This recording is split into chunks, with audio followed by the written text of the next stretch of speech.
আপনাদের গ্রামে যখন কোনো মেয়ে দেখতে যান, কোনো পুরুষ ছেলের তরফ থেকে মেয়ে দেখতে যান, আপনারা মেয়ে দেখতে যায় কতজন? 20 জন যাচ্ছে। 4টে বুড়ো, 4টে আইবুড়ো, 4টে বিবাহিত, 4টে 4 আনা 8 আনা মানে বাচ্চা, আর 4টে মেয়ে ছেলে। 20 জন মিলে গিয়েছেন মেয়ে দেখতে। মেয়েটা উচ্চ মাধ্যমিক পাশ করেছে সবই, তাকে দেখতে যাচ্ছেন। যে বিয়ে করবে সে যায়নি, তার আগে বাকি তার ফ্যামিলি যাচ্ছে মেয়েটাকে দেখতে।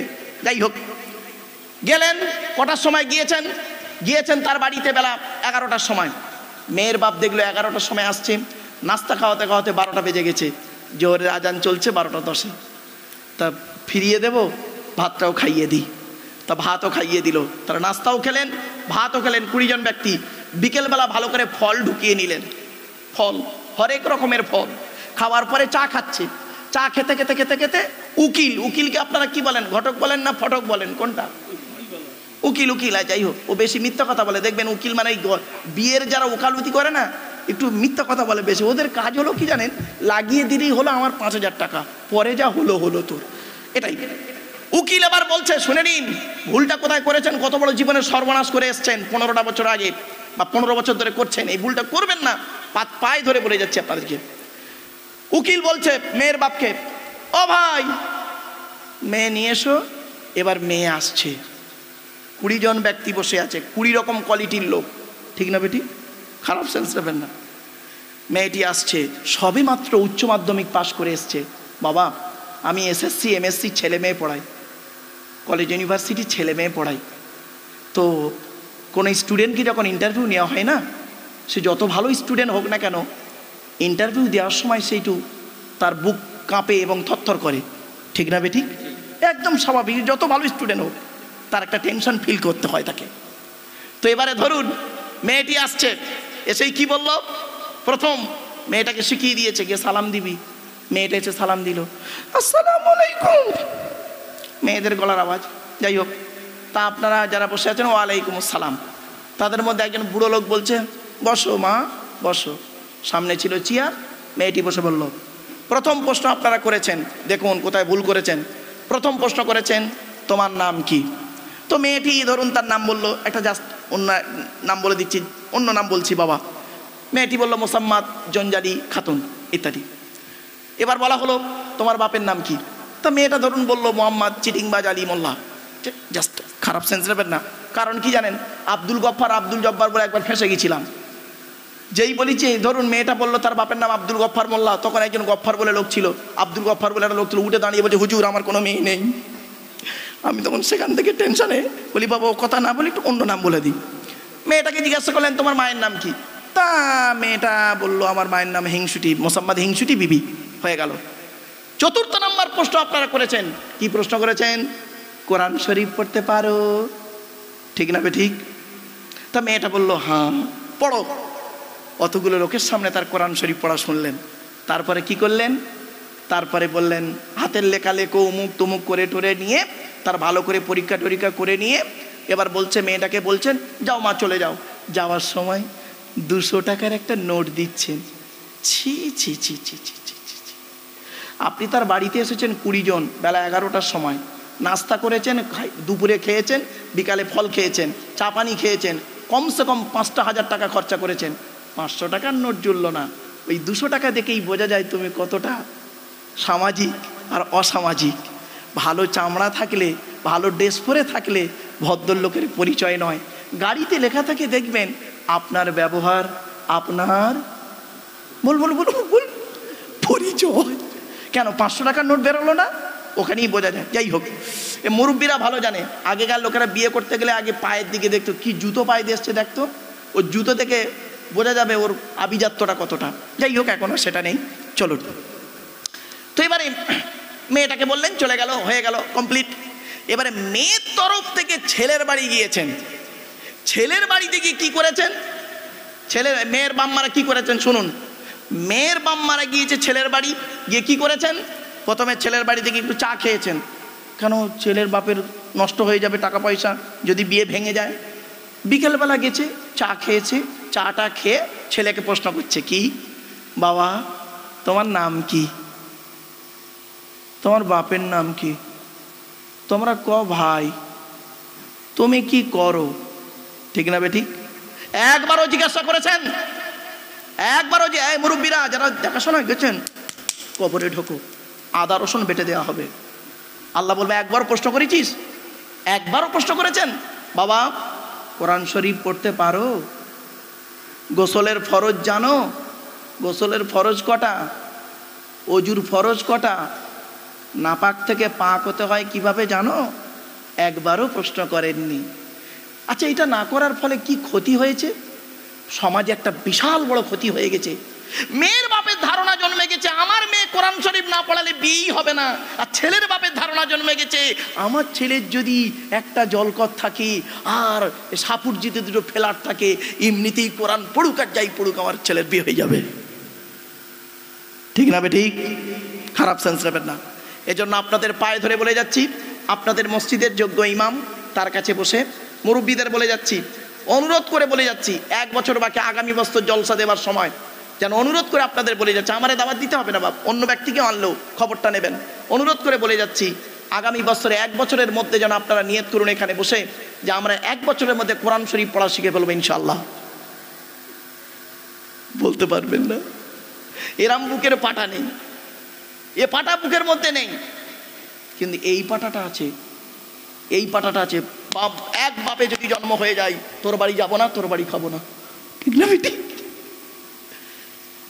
এইটা বলার সাহস আছে, কিন্তু ওইটা বলার সাহস হলো না এখনো। হ্যাঁ ইনশাআল্লাহ আগামী বছর 1 বছরের মধ্যে কোরআন শরীফ পড়া শিখে নেব। মাত্র প্রতিদিন 30 মিনিট করে ইমাম সাহেবের কাছে সময় দেবেন। আরবি শিখতে বাবা আমি তো শেখাই ছেলে মেয়েদেরকে, তো আরবি শিখতে কোরআন শরীফ পড়া শিখতে 90 দিন সময় লাগে, 30 মিনিট করে যদি কেউ পড়ে। আচ্ছা বাবা, আমি কোরআন শরীফ পড়ছি, আপনারা শুনছেন, আর আপনি নিজে পড়ছেন, দুটো এক?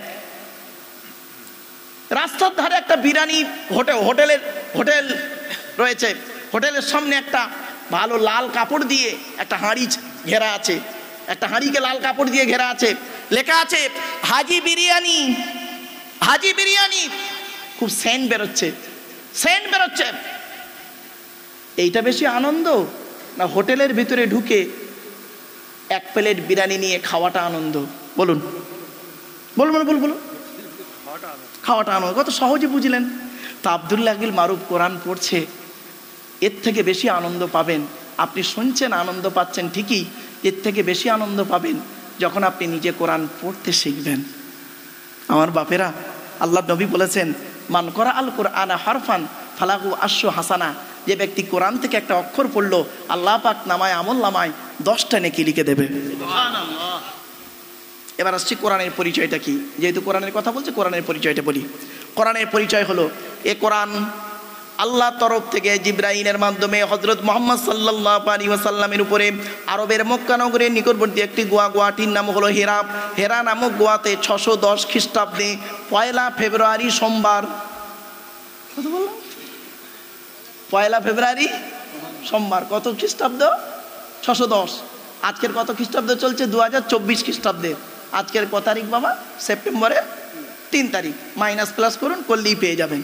610 খ্রিস্টাব্দে 1 ফেব্রুয়ারি সোমবার কোরআনের প্রথম আয়াত নাজিল হলো, ইকরা, রিড, পড়ো। এই মুসলমানের প্রথম বাক্য হলো গেল। এদের পেট শান্তি তো দুনিয়া শান্তি। রাগ করবেন না, খারাপ সেন্স নেবেন না। অনেক বাড়িতে এমন আছে, মা বোনেরা আছে না, ঘুমিয়ে পড়ে সব, মা বোনেরা ভালো করে শুনে আমার ভুল বুঝবেন না। অনেক বাড়িতে আছে দেখবেন, এই গ্রামের অনেক বাড়ি আছে দেখবেন, বাপেরা করেছে কি মায়েরা করেছে কি, বড় বড় কেতাব কিনে রেখেছে সামসেটে, ছেলে আমার মাস্টার, ডাক্তার, ইঞ্জিনিয়ার, প্রফেসর হবে, কোর্টের জজ হবে। আর এই গ্রামে অনেক বাড়ি আছে দেখবেন, সামসেটে গিয়ে দেখবেন বিশাল বড় বড় তরকারি হাঁড়ি আছে, মাল বগরা ঈদে বেরোবে। পার্থক্য এই জায়গাটায় পার্থক্য। অনুরোধ করে আপনাদের বলে যাচ্ছি, প্রফেট মুহাম্মদ সাল্লাল্লাহু আলাইহি ওয়াসাল্লাম বলেছেন লেখাপড়া করবে কতদিন? উতলুবুল ইলমা মিনাল মাহদি ইলাল লাহাদ, দোল্লা থেকে নিয়ে কবর পর্যন্ত লেখাপড়া শেখো। কোথায় পড়ে আছেন আপনি মনে করেছেন নামাজ পড়লে রোজা রাখলে আপনি মাফ হয়ে গেলেন? শুনে নিন, আজ একটা কথা বলে যাচ্ছি, যে মানুষটাকে কবরে শুইয়ে এসেছেন আজকে, ছোট্ট একটা উদাহরণ দিচ্ছি। আচ্ছা বাবা, কোনোদিন আপনারা কোনো বক্তার মুখ থেকে শুনেছেন যে কবরে গেলে এই প্রশ্ন করা হবে, তুই তবলিগ না ফুরফুরা না বেরেলি না ওয়াহাবি না জামাতে ইসলামী না আহলে হাদিস? হবে না। কিয়ামতের মাঠে কি কোনোদিন কোনো বক্তা বলেছেন কিয়ামতের মাঠে জিজ্ঞাসা করবে তুই তবলিগ ছিলিস না ফুরফুরা ছিলিস না গোল টুপি পর্তিক না লম্বা টুপি পর্তিক? এটা জিজ্ঞাসা করবে? আচ্ছা, তাহলে যে প্রশ্নটা কবরে হবে না, যে প্রশ্নটা কিয়ামতের মাঠে হবে না, সেইগুলো নিয়ে মারামারি করেন কেন? দুনিয়াতে কয়েকদিন বাঁচবেন, কয়েকদিন তো বাঁচবেন, সেইগুলো নিয়ে মারামারি করেন কেন? অতএব ওটা থেকে একটু সরে আসুন। আমার বক্তব্য শুনতে গেলে একটু মাইন্ডটাকে ঠিক রাখতে হবে, ওটা থেকে সরে আসুন। যে প্রশ্নের উত্তর আপনাকে কিয়ামতের মাঠে দিতে হবে সেই প্রশ্ন নিয়ে আপনি চিন্তা করুন। কিয়ামতের মাঠে দুটি প্রশ্ন হবে। কটা কটা? অনেক প্রশ্ন হবে, তার মধ্যে দুটো বলছি। কি কি? 1 নাম্বার আল্লাহর তরফ থেকে একটা প্রশ্ন, 2 নাম্বার বান্দার তরফ থেকে একটা প্রশ্ন।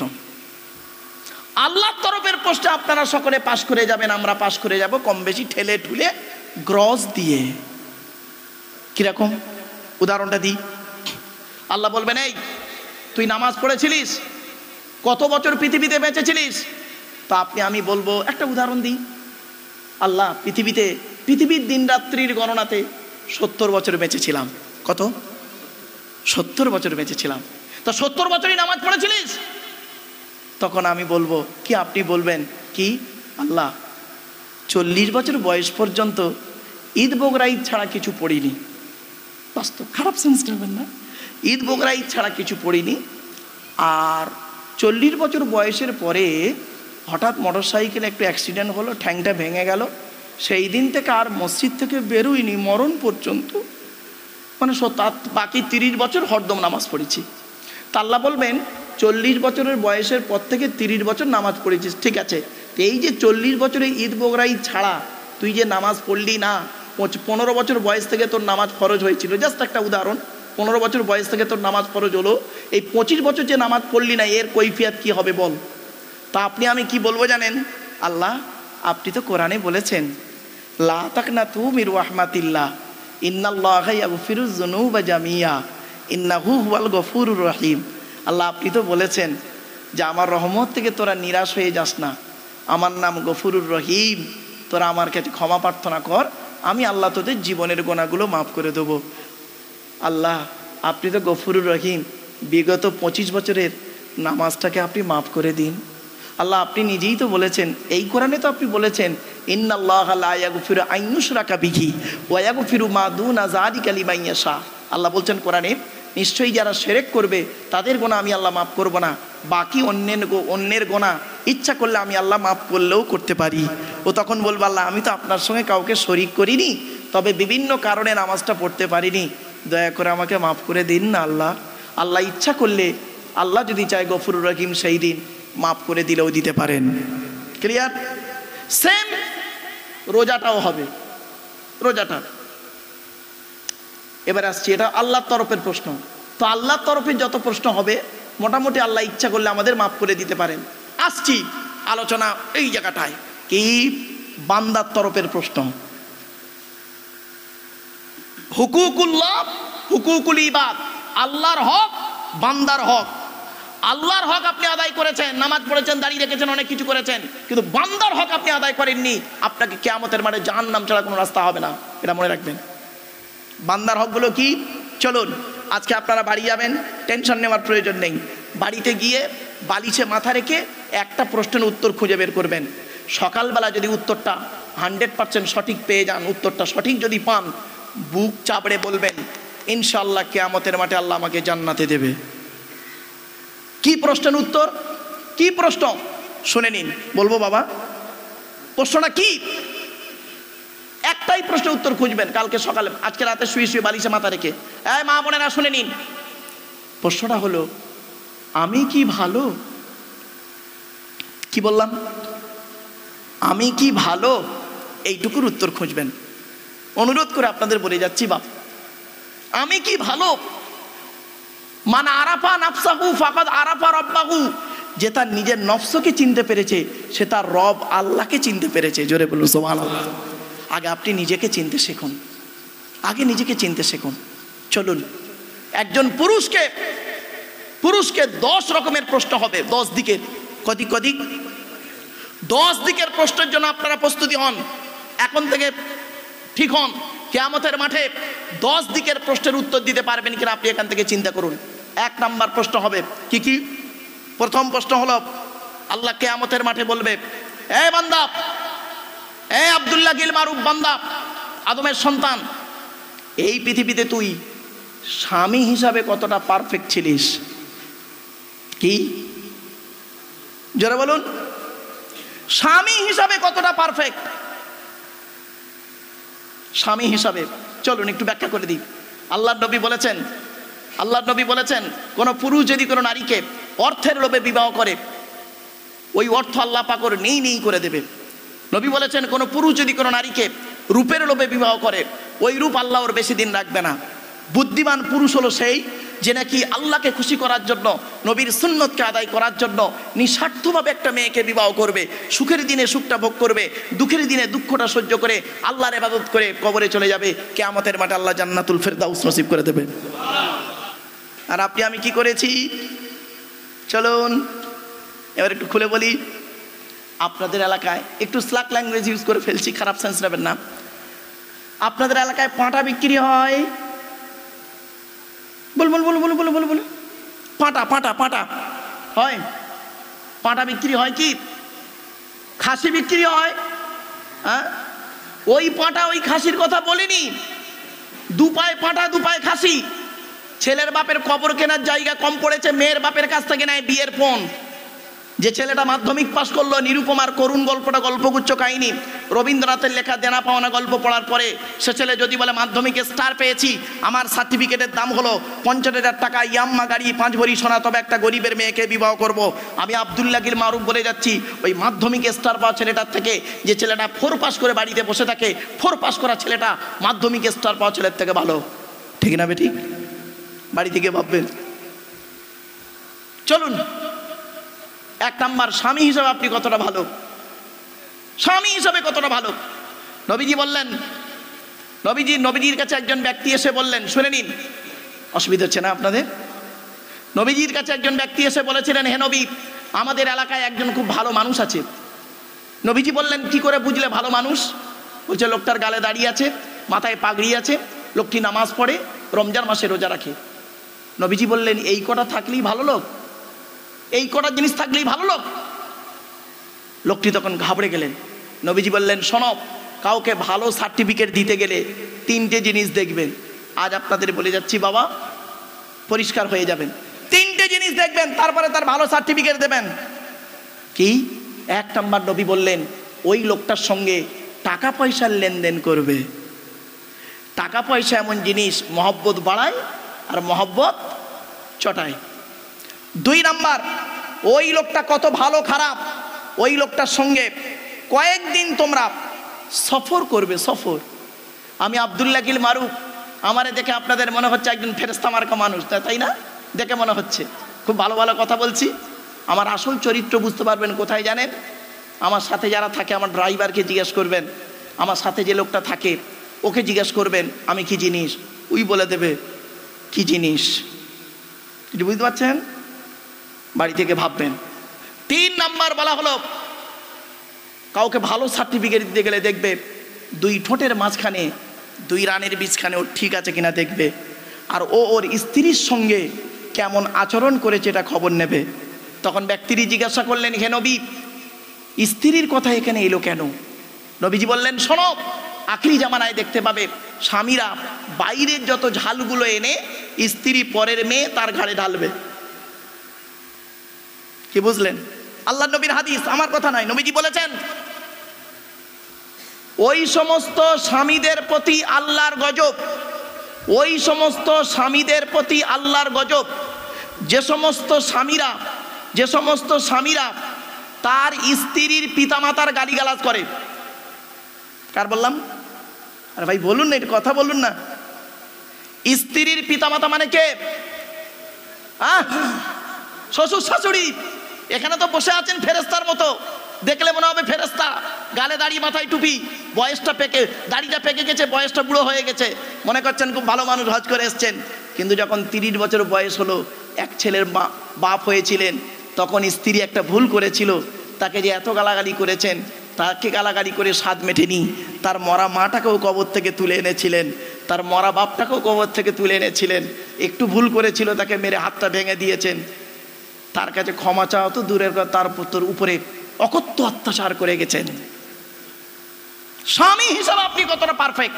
তাই মুহাম্মদ সাল্লাল্লাহু আলাইহি ওয়াসাল্লাম বললেন, তোমাদের মনে রেখো, আমি মুহাম্মদ সাল্লাল্লাহু আলাইহি ওয়াসাল্লাম, আমি আমার স্ত্রীদের কাছে উত্তম ব্যক্তি, উত্তম ব্যক্তি। নবীজি তার স্ত্রীদের কাছে ছিলেন উত্তম ব্যক্তি। অতএব তোমাদের মধ্যে উত্তম ব্যক্তি ওই লোকটা যে তার স্ত্রীর কাছে হকের উপরে উত্তম ব্যক্তি। জোরে বলুন সুবহানাল্লাহ। বাড়ি থেকে ভাববেন স্বামী হিসাবে আপনি কতটা পারফেক্ট। এক নাম্বার স্বামী হিসাবে। এবার আসছি, অনেক আলোচনা আছে, স্বামীর আলোচনা আর গেলাম না, আরো দু একটা বলে দিচ্ছি। নবীজি বললেন, আম্মাজান আয়েশা সিদ্দিকা রাদিয়াল্লাহু তাআলা আনহাকে প্রশ্ন করা হয়েছিল, আম্মাজান, আল্লাহর নবী আপনার সঙ্গে কিরূপ আচরণ করতেন, কিরূপ আচরণ করতেন? তো আম্মাজান আয়েশা বললেন, শুনবে চমকে যাবে শুনলে। বলছে বলুন। বলছেন, আল্লাহর নবী ঘরের ভিতরে স্ত্রীদের 3টে কাজ করে দিতেন। কটা? 3টে কাজ করে দিতেন। এক নাম্বার, আমার যখন রান্না কমপ্লিট হতো না, নবীজি আমার সঙ্গে বসে বসে রান্নার কাজে সহযোগিতা করতেন। সুবহানাল্লাহ বলা গেল না? হ্যাঁ, নবীর কথা শুনছেন, লা ইলাহা ইল্লাল্লাহ মুহাম্মাদুর রাসূলুল্লাহ বলেন, আচ্ছা নবীর আদর্শকে বাস্তবায়ন করলেন না, আপনি কেমন নবীর ভক্ত এখানেই প্রমাণ পাওয়া যাচ্ছে বা যাবে। 2 নাম্বার, আম্মা জান আয়েশা বলছেন, আল্লাহর নবী মাঝে মাঝে করতেন কি, বাড়িতে ঝাড়ু, আপনারা কি বলেন, ঝাঁটা না ঝাড়ু ভাই?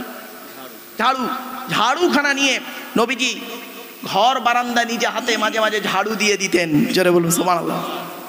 3 নাম্বার, নবীজি করতেন কি, মাঝে মাঝে থালা বাসনগুলো নিয়ে কুয়া থেকে পানি তুলে নবীজি মাঝে মাঝে থালা বাসনগুলো স্ত্রীদের মেজেও দিতেন। জোরে বলুন সুবহানাল্লাহ। আর আপনি এটা শুনেই তো ভাবছেন, আরে বাবা, ইজ্জত চলে যাবে, সম্মান চলে যাবে। আপনি কতটা স্বামী হিসাবে দায়িত্ব পালন করেছেন তার ঠিক নেই। আপনি করছেন কি, আপনার উপরে দায়িত্ব দিয়েছিল, রাসূলুল্লাহ বলেছেন, এই স্বামীরা, তোমাদের উপরে দায়িত্ব হলো তোমার স্ত্রীকে তুমি 17টা শিক্ষা কমসে কম দেবে। কটা? 17টা শিক্ষা আপনার স্ত্রীকে আপনাকে দিতে হবে। আপনি কটা দিয়েছেন? এক নাম্বার নবীজি বললেন, আসসালামু ক্বাবলাল কালাম। স্বামী স্ত্রী যখন কথাবার্তা বলবে, একে অপরকে সালাম দেওয়া নেওয়া করবে, আল্লাহর রহমত, ভালোবাসা, মহব্বত বেড়ে যাবে। জোরে বলুন সুবহানাল্লাহ। বউকে তো কোনোদিন সালাম দেননি অনেকে, বউকে সালাম দিয়েছেন খুব কম লোক আছেন। যাই হোক, আফসোস। আরে সালামটা রাসূলুল্লাহ এইভাবেই সালাম প্র্যাকটিস করতেন। 2 নাম্বার নবীজি বললেন, তোমরা তোমাদের স্ত্রীদেরকে এই শিক্ষা দেবে, তারা যেন কোনোদিন কাবা শরীফের দিকে মুখ করে কোনোদিন থুতু যেন না ফেলে। 3 নম্বরে, তোমরা তোমাদের স্ত্রীদেরকে এই শিক্ষা দেবে, তারা যেন কোনোদিন কাবা শরীফের দিকে মুখ করে কোনোদিন পেশাব পায়খানা যেন না ফেরে। 4 নম্বরে, তোমরা তোমাদের স্ত্রীদেরকে এই শিক্ষা দেবে, তারা যেন কোনোদিন কাবা শরীফের পেছন ফিরে যেন পেশাব পায়খানা যেন না ফেরে। 5 নম্বরে বলা হলো, তোমরা তোমাদের স্ত্রীদেরকে এই শিক্ষা দেবে, তারা যেন কোনোদিন গোসলখানায়, কি গোসলখানা বুঝতে পারছেন আপনারা বাবা? বুঝে তো? গোসলখানায় তারা যেন কোনোদিন পেশাব যেন না ফেরে। মা বোনেরা ভালো করে শুনে নিন, গোসলখানায় পেশাব ফিরবেন না, নবী নিষেধ করেছেন। গোসলখানায় তারা যেন পেশাব না ফেরে। ছোট্ট একটা উদাহরণ দিচ্ছি, মনে রাখবেন, ছোট্ট একটা উদাহরণ। বাপ ইমামে আজম আবু হানিফা রহমাতুল্লাহ আলাইহির নাম শুনেছেন বাবা আপনারা? বলুন না। তো আবু হানিফা রহমাতুল্লাহ আলাইহিকে একটা মুচি যে জুতো সেলাই করে, মুচিকে দেখে খুব সম্মান করতেন, খুব সম্মান ইজ্জত করতেন। তা ওনাকে বেশ কিছু আলেমরা বলেছিলেন যে হুজুর, আপনি ওই মুচিটাকে দেখে আপনি এত সম্মান করেন কেন? বলছে, তোমরা জানো না, আমাকে একটা প্রশ্ন করা হয়েছিল, তো সেই প্রশ্নের উত্তরটা আমি পাচ্ছিলাম না। তা আমি একদিন ওই মুচির কাছে জুতো সেলাই করতে গিয়েছি, যাবার পরে দেখতে পাচ্ছি মুচি আমাকে জিজ্ঞাসা করছে যে ইমাম সাহেব, কি এত টেনশন হচ্ছে? বলছে, ভাই আমাকে একটা প্রশ্ন করা হয়েছে, প্রশ্নের উত্তরটা আমার জানা নেই। কি প্রশ্ন? বলছে, কুকুর কখন সাবার লেগ হয়? কিছু বুঝতে পারছেন ভাষাটা? বলে, আমি তো এটা জানি না, কোরআন হাদিসে কোনো জায়গায় পাইনি আমার জ্ঞান মতে। তখন উনি আমাকে বলে দিয়েছিলেন, ও যখন পা তুলে পেশাব ফেরে তখনও সাবার লেগ হয়। সেই দিন থেকে আমি ওকে খুব সম্মান করি। কি বুঝলেন বলুন তো? যার কাছ থেকে একটা অক্ষর শিখবেন সে যেই হোক তাকে সম্মান করতে শিখবেন। এটাই হলো আদর্শবান শিক্ষক। আমরা আজ থেকে 30 বছর আগের কথা বলছি। এই মুরব্বী লোকেদের জিজ্ঞাসা করুন, আমরা আমাদের ওস্তাদদের দেখে, শিক্ষকদের দেখলে হাতে ঘড়ি পড়তাম না, সাইকেল থেকে নেমে যেতাম, ঠিক না বেঠিক? সাইকেল থেকে, গাড়ি থেকে নেমে যেতাম, স্যার আসছে। আর এখন বাপরে বাপ, শিক্ষক ছাত্রের সম্পর্ক কি শুনবেন? সব জায়গায় নয়, বেশ কিছু জায়গায় বন্ধু বিড়ি চেয়ে খায়, খৈনি মলে দেয়, ঠিক না বেঠিক? খারাপ সেন্স নেবেন না, ওদিকে যাচ্ছি না, জাস্ট একটা উদাহরণ দিলাম। চলুন, নবীর বড় ছেলের নাম হলো কাসেম, তারপরে ছেলেটার নাম হলো তাহির বা তৈয়েব, ছোট ছেলেটার নাম হলো ইব্রাহিম। 4টে কন্যা সন্তান। কে কে? জায়নাব, রুকাইয়া, উম্মে কুলসুম, ছোট মেয়েটার নাম হলো ফতেমা, সকলে জানেন। ছোট্ট একটি প্রশ্ন, তার উত্তর। আচ্ছা, আপনাদের মাথায় কোনোদিন কোনো প্রশ্ন ঢোকেনি যে মুহাম্মদ সাল্লাল্লাহু আলাইহি ওয়াসাল্লাম তার আদরের ছোট কন্যাকে হযরত আলীর সঙ্গে বিবাহ দিলেন কেন? হযরত আলী তো কোটিপতি ছিলেন না, তাকে জামাই করতে গেলেন কেন? কারণটা কি? আরবে কি ছেলের অভাব ছিল? কিছু রহস্য আছে, ভাবতে পারবেন না। হযরত আলী রাদিয়াল্লাহু তাআলা আনহু কোটিপতি ছিলেন না, আলোচনা করলে বুঝতে পারবেন। যাই হোক, এখানে একটু মাথায় রাখবেন। এখান থেকে একটা জিনিস শিখে নিন, কোন মেয়েকে বৌমা করবেন আর কোন ছেলেকে জামাই করবেন। যাকে তাকে বৌমা করবেন না, আপনাদের অনুরোধ করে বলে যাচ্ছি। আর যাকে তাকে জামাই করবেন না। একলা বাপের একটা ছেলে দেখেই জামাই করতে ছুটবেন, ফেঁসে যাবেন। কত একলা বাপের একটা ছেলে আছে জঘন্য।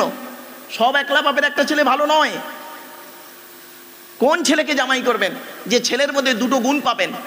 আর কোন মেয়েকে বৌমা করবেন, কোন মেয়েকে বৌমা করবেন, এই কোরআনে আছে যে মেয়ের মধ্যে 6টা গুণ পাবেন। কটা? 6টা গুণ পাবেন। আপনি তো যাকে তাকে বৌমা করে ফেললেন, আপনি তো ভাবলেন না, তো প্রবলেমটা কেন হবে না? ছোট্ট একটা উদাহরণ দিচ্ছি, রাগ করবেন না কেউ, সোনামাইন ক্ষমা চেয়ে নিচ্ছে আগে থেকে। আপনারা বলুন তো দেখি, এখানে যতগুলো পুরুষ বসে আছেন, বাবা মুরব্বীরা, খারাপ সেন্স নেবেন না, ক্ষমা চাইছি। আমার ধারণা ঠিক হতে পারে, ভুল হতে পারে, এখানে যারা বসে আছেন বেশিরভাগ পুরুষ কোরআন শরীফ পড়তে পারে না, ঠিক না বেঠিক? আরে ভাই বলুন না, বেশিরভাগ পুরুষ কোরআন শরীফ পড়তে পারে না এখানে যারা বসে আছেন। আর যারা, যে সমস্ত মা বোনেরা আমার বক্তব্য শুনছেন, আমার ধারণা ঠিক হতে পারে, ভুল হতে পারে, বেশিরভাগ মেয়ে ছেলে কোরআন শরীফ পড়তে পারে, ঠিক না বেঠিক? এটা কেন হলো বলুন? 15 বছর তো জলসা দিয়েছেন, 15 বছর তো জলসা দিয়েছেন, এটা কেন হলো? এর জবাবটা আপনারা দেন। আর এই প্রশ্নের উত্তরটা জানতে চাইছি।